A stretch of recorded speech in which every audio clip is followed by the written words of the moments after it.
നമസ്കാരം. സോഡിയാക് മീഡിയയിലേക്ക് എല്ലാ പ്രേക്ഷകർക്കും സ്വാഗതം. 2024 ഡിസംബർ മാസത്തെ രോഹിണി നക്ഷത്രക്കാരുടെ നക്ഷത്രഫലമൊന്ന് പരിശോധിച്ച് നോക്കാം. രോഹിണി നക്ഷത്രം എന്ന് പറയുമ്പോൾ ഇടവക്കൂറാണ്. ഇടവക്കൂറുകാർക്ക് ഭാഗ്യസ്ഥാനത്താണ് ചന്ദ്രലഗ്നാധിപതിയായിരിക്കുന്ന ശുക്രൻ നിൽക്കുന്നത്. എന്നാൽ ലഗ്നത്തിൽ നിൽക്കുന്ന വ്യാഴം ജന്മരാമവനേ ദുഃഖം എന്ന് പറയുന്ന ഒരു ദോഷത്തെ ചെയ്തുകൊണ്ടാണ്. അതായത് വ്യാഴം പരിപൂർണമായിട്ടും തെളിഞ്ഞിട്ടില്ല, വ്യാഴപ്പഴമുള്ളൊരു സമയമാണ്.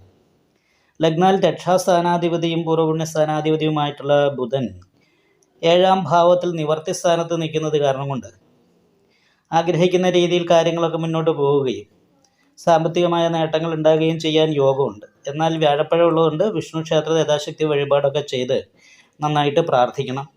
അതുപോലെ തന്നെ ലഗ്നാൽ 4ാം ഭാവാധിപതി അഷ്ടമത്തിലാണ്.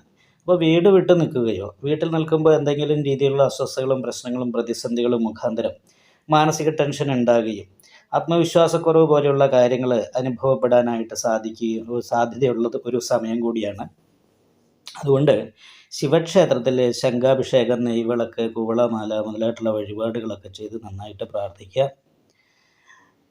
അതേപോലെ തന്നെ നിവർത്തി സ്ഥാനാധിപതിക്ക് നീചാവസ്ഥയാണ്. സഹായസ്ഥാനത്ത് ഇഷ്ടസ്ഥാനത്താണ് നിൽക്കുന്നതെങ്കിൽ പോലും 12ാം ഭാവാധിപത്യം കൂടി വഹിച്ചിട്ടാണ് നീചത്തിൽ നിൽക്കുന്നത് നിവൃത്തി സ്ഥാനം. അപ്പോൾ എന്താഗ്രഹിച്ചാലും ആദ്യം ഒരു തടസ്സം അല്ലെങ്കിൽ പ്രതീക്ഷിക്കുന്ന രീതിയിൽ ഗുണം കിട്ടാതിരിക്കാനുള്ളൊരു സാധ്യത, സഹായിക്കേണ്ട വ്യക്തികൾക്ക് സഹായിക്കാനുള്ള എന്തെങ്കിലും പ്രതിസന്ധികളുള്ളത് കൊണ്ടോ അല്ലെങ്കിൽ മാനസികമായിട്ട് താല്പര്യമില്ലാത്തത് കൊണ്ടോ പ്രതീക്ഷിക്കുന്ന സഹായം വൈകുക, കിട്ടാതിരിക്കുക, സഹോദര സ്ഥാനത്തുള്ള വ്യക്തികളുടെ പെരുമാറ്റമൊക്കെ അപ്രിയമായിട്ട് വരിക.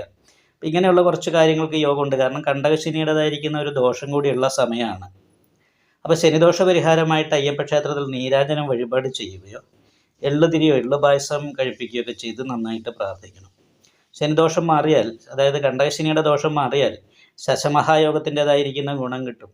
അപ്പോൾ അത് രാജപ്രിയോ ദേശപുരാതിനാഥോ ഭക്തോ ജനന്യാം കൃഷിധാന്യയുക്ത എന്ന, അതായത് ചെയ്യുന്ന തൊഴിൽ മേലുദ്യോഗസ്ഥന്മാരെ പ്രീതി നേടാനായിട്ട് സാധിക്കും. അതേപോലെ വീടിന് ചുറ്റുവട്ടത്തുള്ള ആൾക്കാർക്ക് നല്ല അഭിപ്രായം ഉണ്ടാകും. നല്ല ഭക്തിയും കാർഷിക മേഖലയിൽ നിന്നുള്ള ഗുണാനുഭവങ്ങൾക്കും യോഗമുണ്ട്. എന്നാൽ കൃത്യനിഷ്ഠ പോലെയുള്ള കാര്യങ്ങൾക്കും കുറച്ച് അലസതയാണ് ഉണ്ടാകുക.